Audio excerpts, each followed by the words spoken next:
দুর্গাপুজোর আগে ফের বৃষ্টির ভ্রুকুটি দক্ষিণবঙ্গ জুড়ে। আলিপুর আবহাওয়া দপ্তর জানিয়েছে আগামী বঙ্গোপসাগরের উপর একটি নিম্নচাপ তৈরি হতে পারে, তবে সেটি ঠিক কতটা শক্তিশালী সে ব্যাপারে এখনো কিছু জানা যায়নি।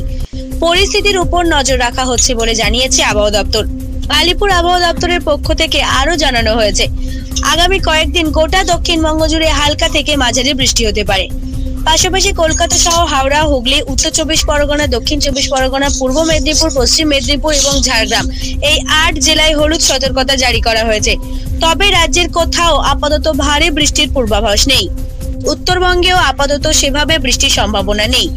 দার্জিলিং, জলপাইগুড়ি, কালিম্পং এবং আলিপুর দুয়ারে হালকা বৃষ্টির পূর্বাভাস দেওয়া হয়েছে।